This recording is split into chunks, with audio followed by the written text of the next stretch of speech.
Hey everyone, welcome back. So lately it seems like you can't go anywhere without hearing about AI this and AI that. Like, how do we even know how smart it really is? Well, today we're diving deep into AI benchmarks. They're kind of like standardized tests, but for artificial intelligence. Our guide for this deep dive is a really cool blog post called The Curious Case of AI Benchmarks. It's by Debabrata Prusov. Yeah, it's a great read and a perfect way to unpack this whole world of measuring AI. Exactly. So Debabrata, the author, he has this awesome way of breaking down these AI exams. He compares them to undergraduate, graduate, and even postgraduate levels, like in human education. Makes total sense, right? It highlights how AI testing is getting more and more complex. Undergrad level, it's kind of basic knowledge, basic skills, but move up to graduate, postgraduate, we're talking serious reasoning, problem solving, even creativity. So, let's start with the undergrads then. Yeah. One benchmark that really stood out to me was MMLU, the Massive Multitask Language Understanding Test. 16,000 questions, spanning 57 subjects. Can you imagine? Oh, it's brutal. It's meant to see how well AI understands general knowledge and how it can handle info across a ton of different fields. To nail this, the AI has got to get language nuances, how concepts relate, even cultural stuff. And it's not like just getting lucky on multiple choice, right? The blog mentions some AI models are already scoring crazy high on this MMLU thing, even beating humans in some areas. Oh, for sure. Like Google AI's Palem model scored 69.3%, average human, around 35%. Whoa, okay, that's actually impressive. But what happens when we jump up to the graduate level? What are the AIs facing there? Well, one that comes to mind is ARC-AGI, stands for Abstraction and Reasoning Corpus for Artificial General Intelligence. It's all about thinking outside the box. Oh, so no more multiple choice. What kind of questions are we talking here? Think logic puzzles, spotting visual patterns, even coming up with creative solutions, like stuff they haven't been specifically trained on. It tests if AI can really reason and problem solve, not just pattern matching. Okay, now this is getting interesting. Got any examples? Like, what would an ARC-AGI challenge even look like? All right, so imagine you've got these grids, right, with colored shapes in them arranged in patterns. The AI's got to figure out the rule behind the patterns. Then it gets a new grid. It has to use those rules to predict the next arrangement of shapes. Huh. It's kind of like those brain teaser puzzles. The ones you stare at forever. You got it. And the crazy part, some AI models are actually showing promise here. Not just memorizing, they're figuring out abstract rules and using them in new situations. So is AI becoming like a creative genius now? Composing symphonies, painting masterpieces? Haha, not quite yet. But with benchmarks like ARC-AGI, we're seeing AI go beyond just processing data. It's showing signs of what you might call like creative problem solving, which is huge. Yeah, this is where things get really interesting. But hold on, we still got that postgraduate level to get to. What's waiting for AI at the very top? Postgraduate, that's where it gets real world, like real problems to solve. One example is the OpenAI MLE bench. It throws 75 different data science problems at the AI, predicting stuff like customer churn, optimizing those crazy supply chains. So basically, AI is getting his PhD, and now it's got to go out and use it. No more hypothetical stuff. Time to tackle the real world. Exactly. And this is where benchmarks are super important. We got to know if AI can solve problems not just in theory, but when things are messy, complicated, like the real world is. Okay, so AI is crushing these tests, but are we sure these benchmarks are actually measuring intelligence? Couldn't the AI just be, really good at finding patterns Yeah. without actually understanding what it's doing? Yeah, that's the big question, isn't it? It's like at the core of AI research right now, some people think acing these benchmarks means, yep, AI is getting more intelligent, like actually intelligent human style. Not everyone's buying it. Right. Some are like, hold on, maybe AI is just a super pattern finder, finding connections in data, but not truly getting the concepts behind it. Kind of like, that student who memorizes all the answers for a test. It's a great grade, but doesn't really know the stuff right. Perfect analogy. That's why choosing the right benchmarks is so important. Researchers are always trying to come up with new tests that go beyond simple pattern recognition and really see if AI can reason, generalize, apply knowledge in new ways. So it's like a game of cat and mouse. AI gets good at the test, researchers got to make a trickier one. Pretty much. And this brings us to something else interesting from the blog, moving goalposts. Moving goalposts, what's that mean for AI? So as AI gets better at these tests, people make harder tests. It's like AI can never really win. Is that fair? It's like saying, hey, you passed, but now we raise the bar.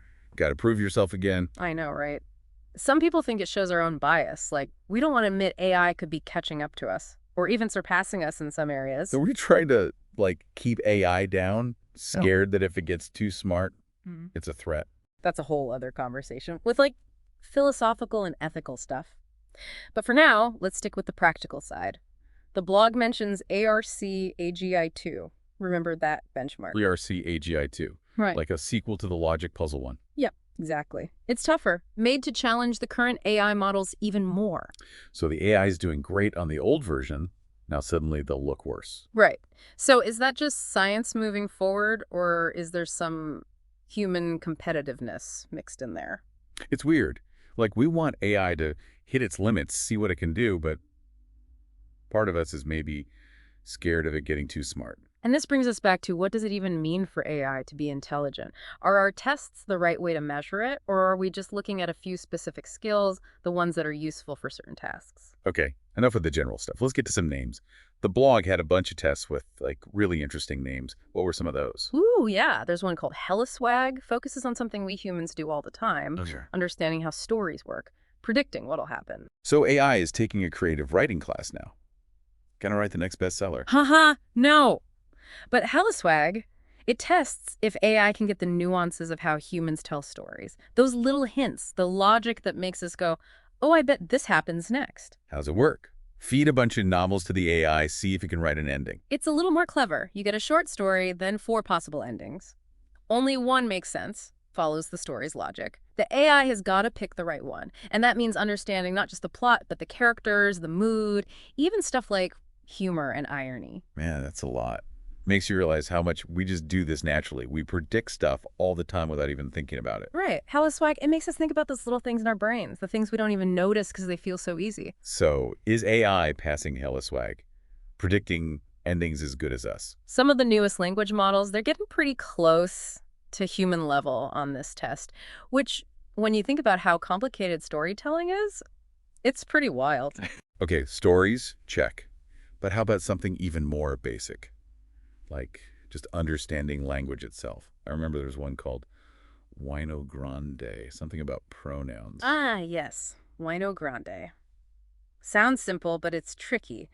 Can AI figure out who he or she refers to in a sentence? Wait, shouldn't AI be able to do that easily? It's like grammar 101, right? You'd think so, but it needs what we call common sense. Like you hear, the trophy doesn't fit in the suitcase because it's too small.